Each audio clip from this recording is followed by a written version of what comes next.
Queridos irmãos e irmãs,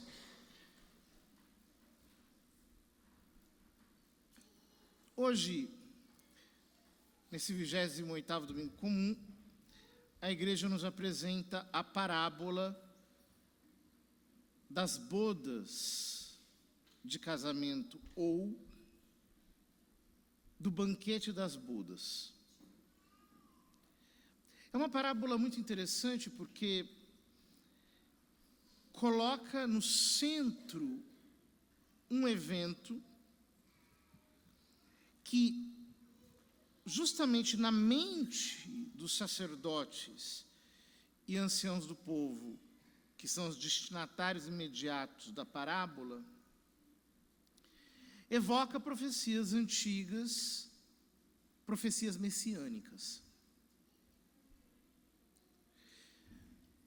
Jesus diz: o reino dos céus é como a história do rei que preparou a festa de casamento do seu filho.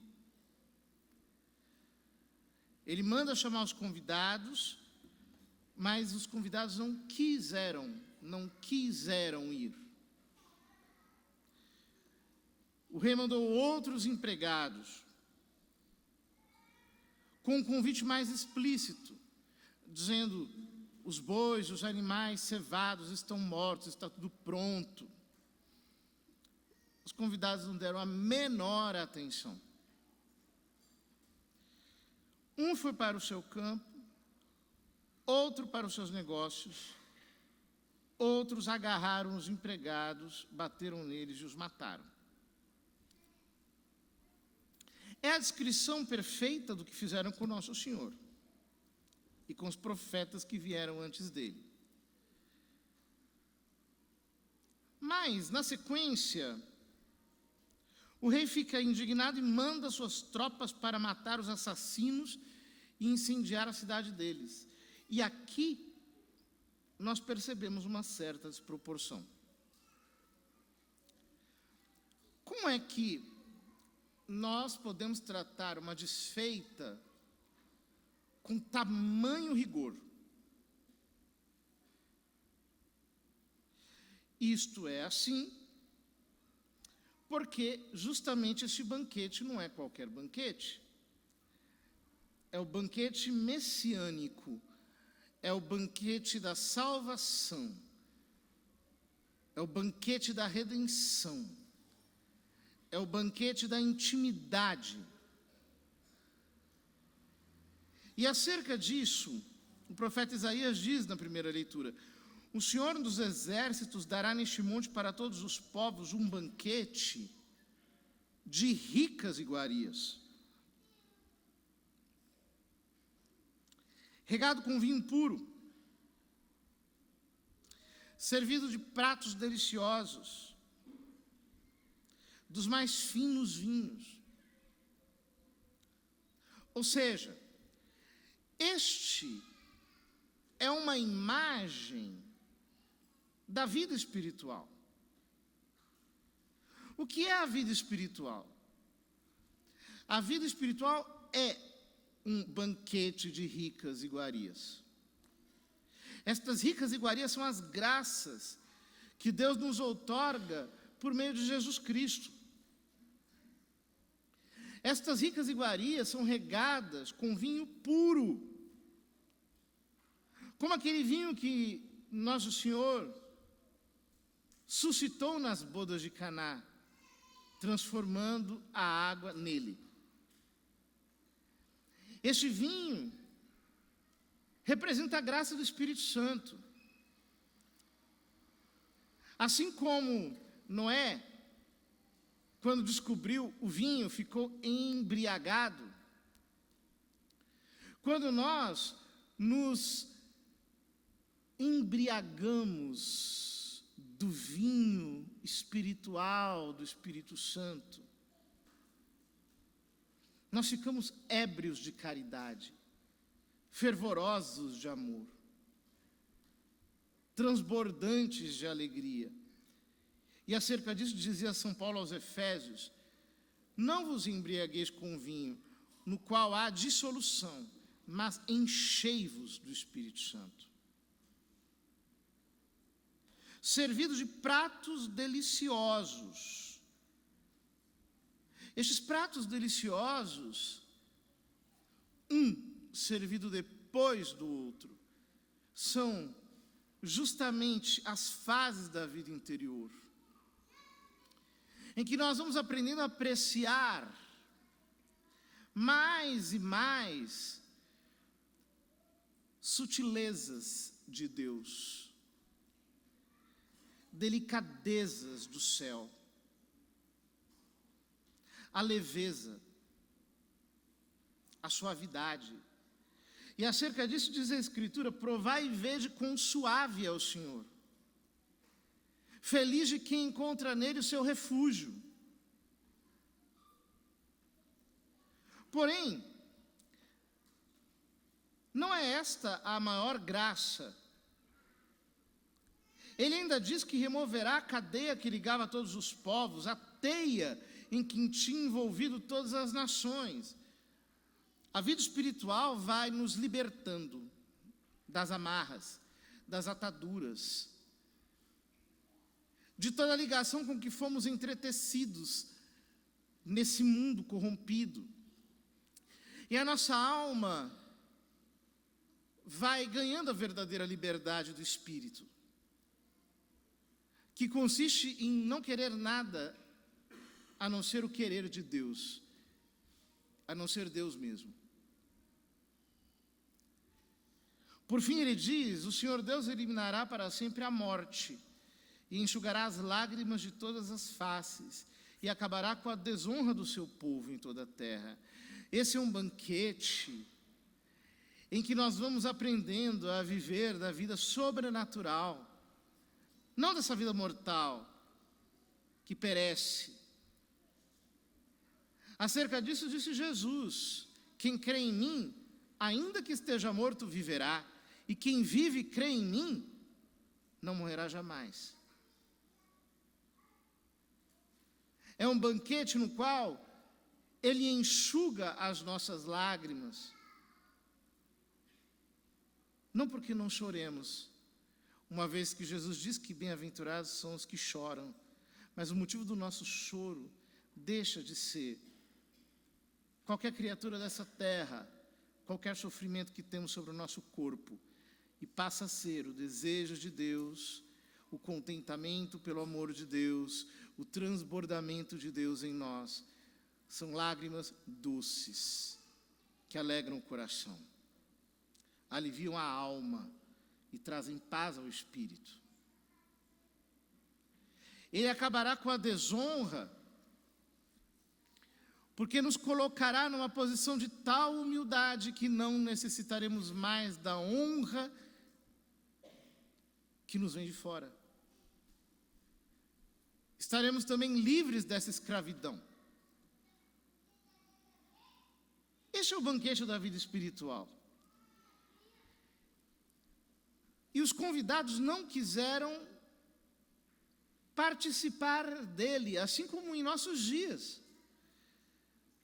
O convite para viver a vida espiritual é dado a todos, mas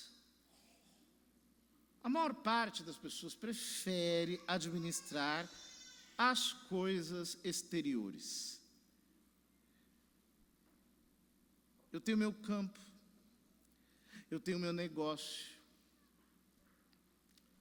eu tenho outras preocupações, eu não tenho tempo para Deus, não tenho tempo para a vida de oração, não tenho tempo para ter vida sacramental. Por quê?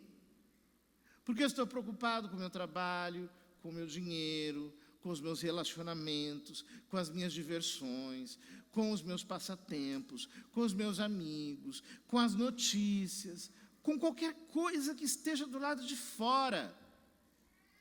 Deus está dentro do nosso coração, se nós estamos em graça, e Ele está nos convidando e dizendo: venha, eu quero passar por meio de ti te servir.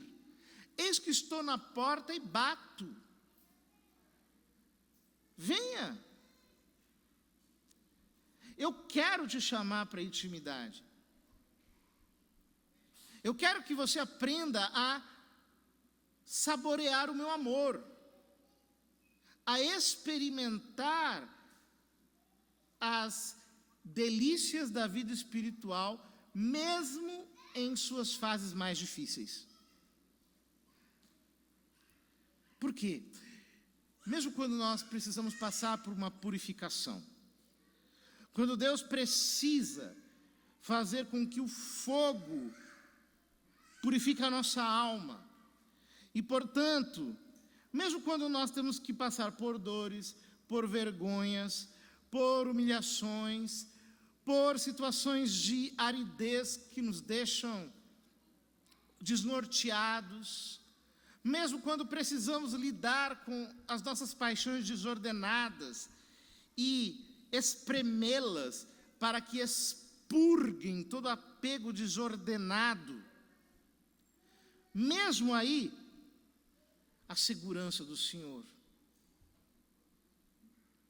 a suavidade do Senhor, a certeza de ter Deus presidindo a nossa alma, nos conduzindo pelos caminhos, nos faz experimentar tamanho contentamento que nenhum santo trocaria suas noites escuras pelas consolações de quem quer que seja. Mas os homens não querem. Querem cuidar das suas coisas. É exatamente como Jesus diz na parábola do semeador, falando da semente que caiu no meio dos espinhos. As preocupações da vida e os problemas do mundo sufocam a semente e não a deixam crescer. Esses espinhos estão nos nossos pensamentos. Não é à toa que Jesus levou no alto da cruz uma coroa de espinhos. Ele levou ali uma coroa de espinhos porque justamente são os espinhos que nos pungem o pensamento, que nos agulham, que nos atrapalham, que nos oprimem, que ficam o tempo todo nos furando, nos cutucando. Quantos espinhos nós temos em nossa mente? Quantas preocupações nós temos em nosso pensamento?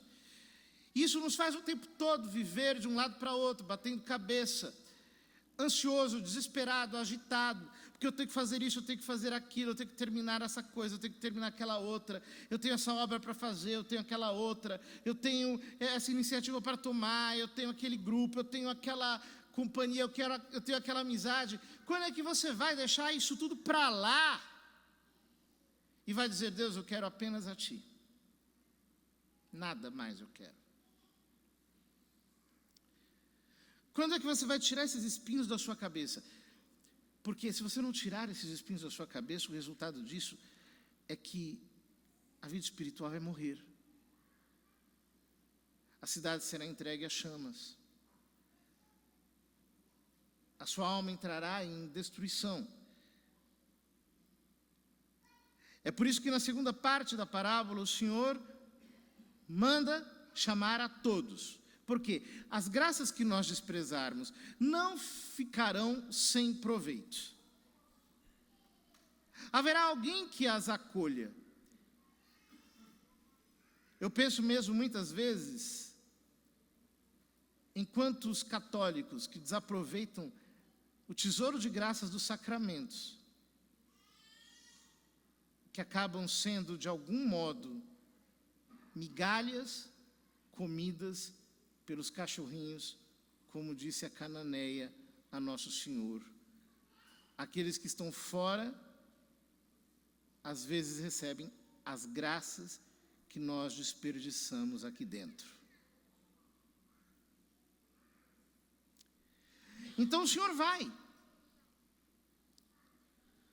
Manda os seus pregadores por todos os caminhos da terra para buscarem homens de todas as procedências, bons e maus, para que venham.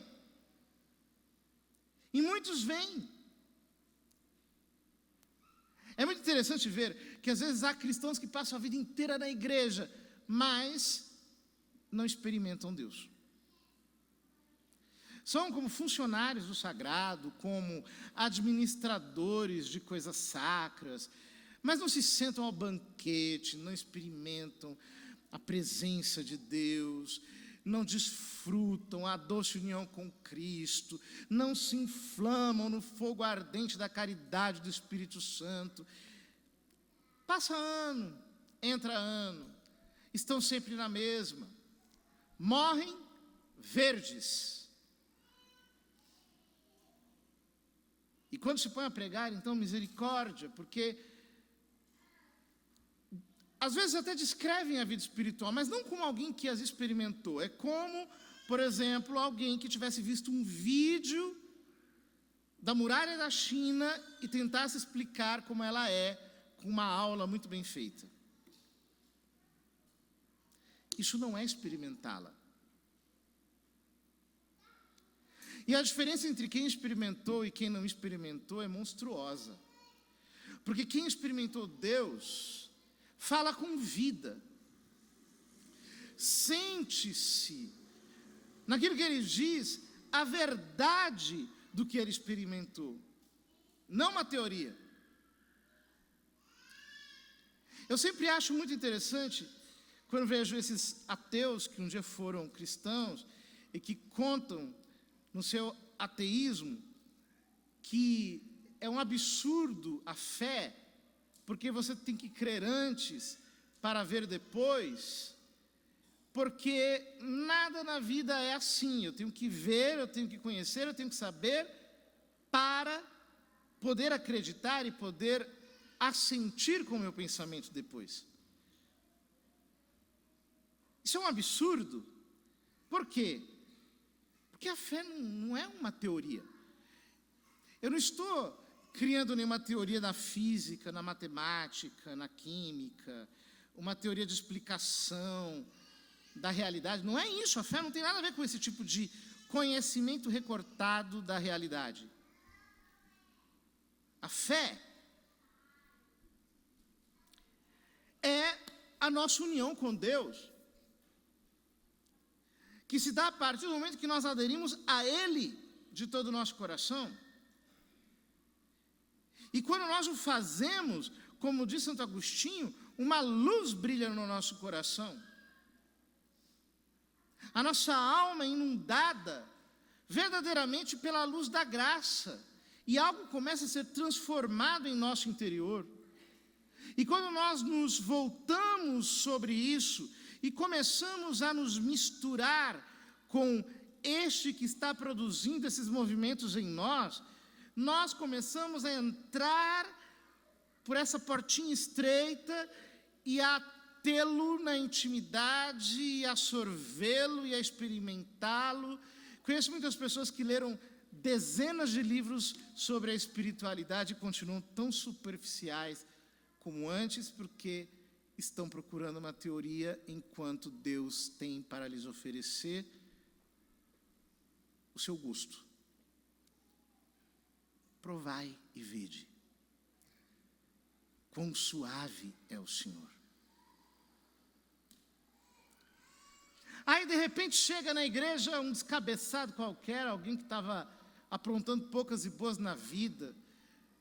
Essas pessoas desviadas que aparecem e, de repente, ele entra. O fogo começa a queimar, Deus começa a falar com ele, o Espírito Santo faz uma transformação completa. E o outro, que já está há dezenas de anos ali, observa e fala: como é possível? Muitos são convidados, poucos são os escolhidos.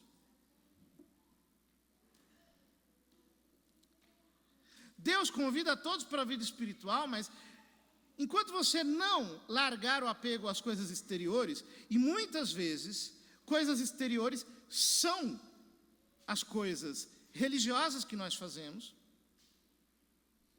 que nos colocam num ativismo excessivo,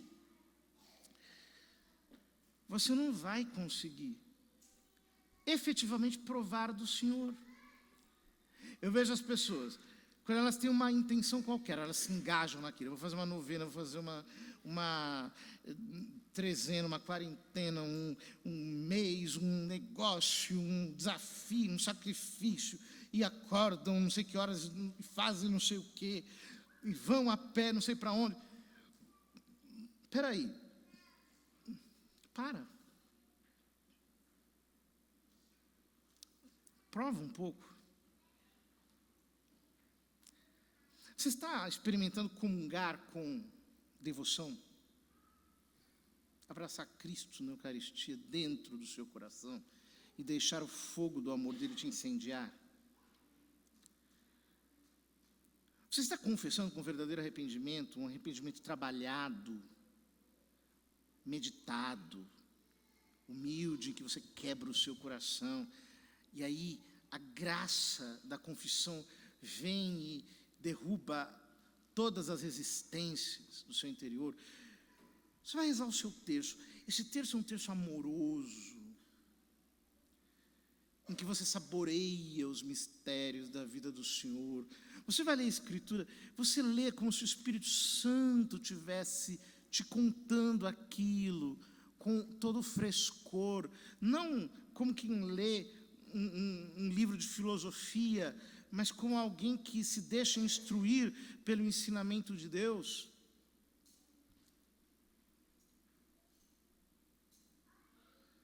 Você precisa desse banquete.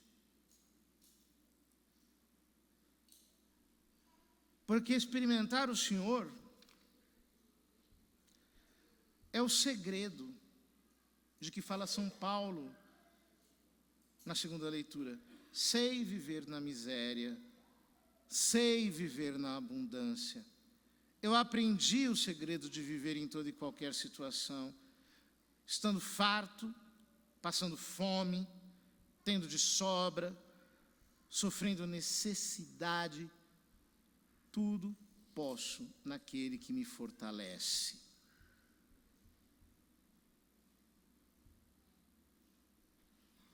São Paulo, quando escreve essas palavras, as escreve desde uma posição na qual o seu espírito está tão unido a Cristo que nada lhe pode perturbar. Hoje celebramos a festa de Santa Teresa d'Ávila.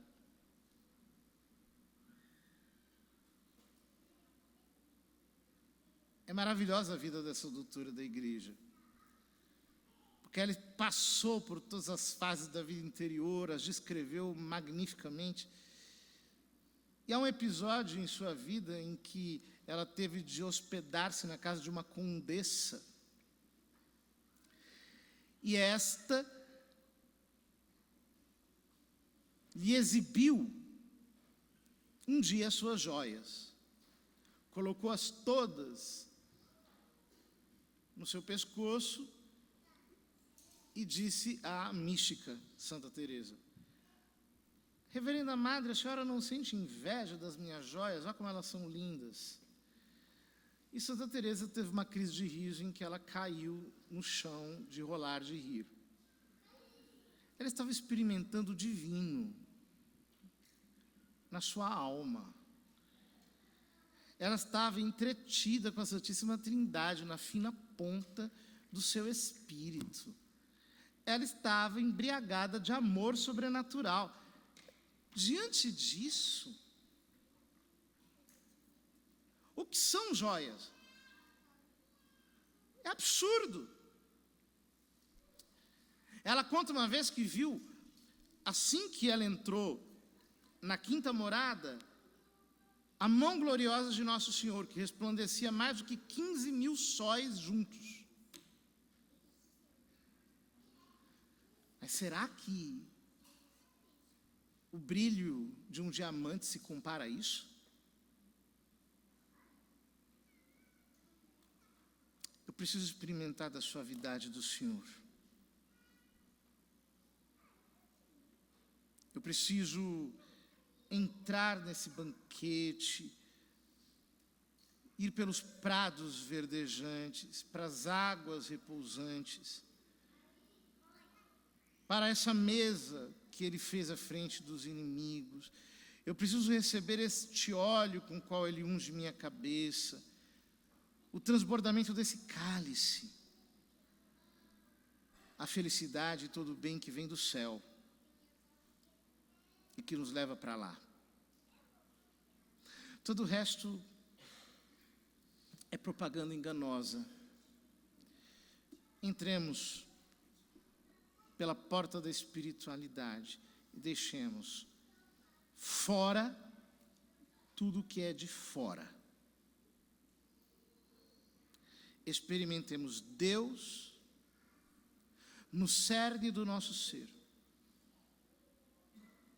E assim, pela sua graça, Ele nos iluminará de tal modo que de glória em glória nós cheguemos ao dia em que o veremos face a face no esplendor da sua majestade.